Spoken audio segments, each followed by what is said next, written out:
Welcome to Breaking the News Plus. The big story across the nation and here in Minnesota especially is the guilty plea from Luigi Mangione in the state of New York in federal court. Luigi Mangione stands up in court today and says, I did it.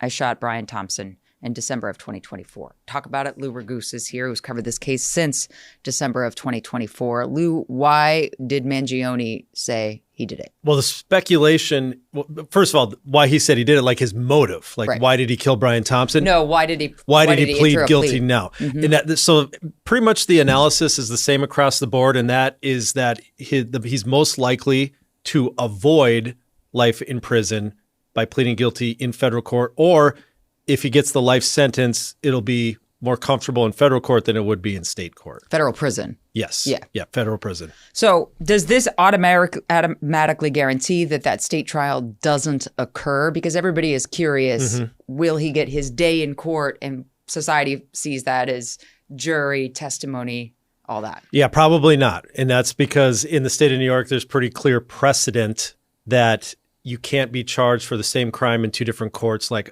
the same act, like charged with murder. Here, charged with, well, it's technically stalking, but it's for the murder. That would be being charged twice for the same act, and therefore it's double jeopardy. Right. And New York, we do this in Minnesota. And so it is a little bit odd for us because we've actively talked about Vance Belter being tried now in state court after he already pleaded guilty in federal court. Mm-hmm. Derek Chauvin pleaded guilty in federal court after he was found guilty in state court in his trial, even though, the charge is different. It's for the same act. And he was depriving civil rights of George Floyd in a criminal way. That was what he was guilty of in federal court. But in state court, is for murder. Right. So it's a little bit confusing because in somewhere like Minnesota, you can face both. But apparently, according to all the legal analysts, in New York State, there's pretty clear precedent that can't happen, so they'll have to cancel or dismiss the state charges. And that seemed to be the play of Mangione's defense team, knowing that would be the case because they're in New York. Right. And they haven't said that, but that has been the straight across the board analysis of it. Up until this point, and that's why this plea is maybe a little bit of a surprise, his defense team has pretty aggressively been fighting, every little thing legally that they can, with the impression being made that they planned on fighting these things in court. And in the state court case, he was going to try to, raise those mental issues, or not so much a mental illness, but that he was out of his mind because of how mad he was that he committed this crime. There's these other possibilities of defenses coming up. And so a lot of people were anticipating that trial, but at the same time, the guilty plea ends it. He's probably going to get life in prison, and so the family of Brian Thompson, according to their statement, seems to be happy with this development. And, that always, you and I talk a lot, when we're not on camera about this case, Brian Thompson is the victim in this case. Yes, there was a lot of discussion over people's anger about the healthcare industry. That is a discussion to be had, but it does not obviously excuse murdering somebody. Yeah. But Mangione did get to speak in court today, and he did talk about the health insurance industry. Can you talk about what he said? Yes. And so he basically said that he broke his back and that he had so much trouble and anger generated because of dealing with the healthcare industry and healthcare systems, and he feels like it ruined his life. And he was never going to accomplish the things that he would have accomplished before this injury. And so he targeted that blame at the healthcare industry as a whole. And it wasn't that he was being treated with or his insurance was United Healthcare or anything like that, and he had a denied claim and he was taking it on Brian. It wasn't that specific, but it was just this general anger with the way his dealings with the healthcare industry happened after his broken back. And then he found out about that conference that was going to be in New York. And then he began stalking Brian Thompson to figure out where exactly he was going to be and when. And that's an important detail because for those of you who followed this case from the jump, after Brian Thompson is murdered, there are reports that things were etched on the bullets that would suggest he's angry at the healthcare industry writ large in the United States. And that started this kind of undercurrent of support for the cause, which had to be devastating for Brian Thompson's family because he's a person. Right. did he give any indication, yes, he's angry at healthcare, but why Brian Thompson, since he didn't have United Healthcare? And Brian Thompson's not the face of it. Simply because Brian Thompson was the CEO of United Healthcare, and he was going to be at that spot that Luigi Mangione thought that he could get to at that specific time. There was no more specific targeting of Brian Thompson beyond that. Okay. When he said in court today, I shot Mr. Thompson, I shot him in Manhattan, I understood that my actions would place him in fear of death or bodily injury. I knew what I was doing was illegal. Mm-hmm. Can you just explain to people why it's important he, says that out loud? Yeah, those are kind of like, it's kind of legalese. Okay. It's because when you are admitting to a crime, you have to make it clear for the record, which is, the person that types down everything that's said in court, mm-hmm. that they totally understood what they were pleading guilty to. Mm-hmm. And so he can't come back later and said, actually, I was mentally ill and I didn't know what I was doing. Here he is on the record under oath saying that he knew, he had a clear mind at the time of the crime. He knew it was illegal and he did it anyway. So that's an important part of pleading guilty. I mean, really, it was kind of a bare bones statement. It's what he had to say to plead guilty. But if he's going to say more, that could come at his sentencing hearing, which is in December 18th. And he then can go into detail of his story, which will be to try to, get sympathy from the judge to get a lower sentence than life in prison. So more from Luigi Mangione is definitely going to come at that hearing. Today was just admitting to the elements of the crime, all the things you have to admit that you did for the judge to accept your guilty plea. I want to go back to that idea of double jeopardy in New York, because I think you mentioned in federal court, which mm-hmm. is where he entered his guilty plea today, he was charged with stalking. And in the state case in the state of New York, he's charged with murder. Aren't those two different things? They can be, but the way that stalking can be charged in federal court is in relation to something like a murder. So it's like so initially he was charged with murder, with the crime underneath the murder being stalking, and that's what made it federal. Is he was using the internet, which is interstate, from state to state, to stalk him online, mm-hmm. and that created a federal situation. And then he murdered him. The stalking rose to the level of murder. Well, there were some rulings that went in his favor earlier on where the judge threw out some of the charges, and that basically just left the stalking, but it was for essentially the same conduct as the murder. If the state of New York wants to fight the dismissal and they want to have this trial, they may try to make that argument that you just kind of posed there. So it is possible that they mm-hmm. would do that, but yep. We don't have any real indication of that. We don't have real indication. I haven't heard any legal analysts with knowledge of New York law mm-hmm. say, oh no, he's going to have this trial. They're all saying basically the same thing. It looks like it's not going to happen. His lawyer, Mangione's lawyer, after the hearing today said the state trial is going to be called off. They're very confident in that. Because of that double jeopardy yep. clause in the state of New York. And tell me this, when he gave this statement talking about his anger, frustration with the healthcare industry, why would he make that statement today?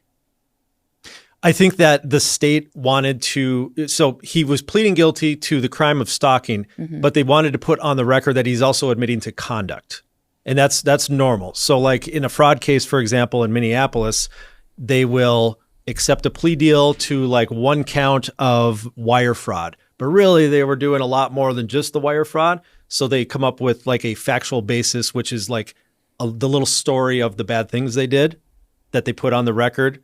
And the person agrees, yep, I did all of those things. I'm admitting I did all of that. And as a result, I committed this crime of wire fraud. And that way, after the fact, he can't claim that he wasn't the murderer. Gotcha. He can't say, oh, I only stalked him, but I didn't kill him. Mm-hmm. It's a technicality, but it's an important technicality. And, not being there in person, I don't know if it was like a question, then an answer, or if he just stood up and said all these things. Mm-hmm. But regardless, either way, that's the meaning of it. Okay. Yeah, it was a part of his statement, mm-hmm. according to those that were there. The New York Times was in court. It was in New York. There was an interesting, chilling detail that I didn't know until today. And it talked about, which would make it really hard to believe that he had a mental health issue going mm-hmm. in and had a psychiatric break, because he called United Healthcare. Yes, that was new. So can you tell that story for the people watching? Yeah. So, Mangione called United Healthcare. Right. So when you're wondering like how random it was and so forth, right. and that still hasn't been fleshed out as well as we assume that it will be publicly, but he directly called United Healthcare regarding Brian Thompson.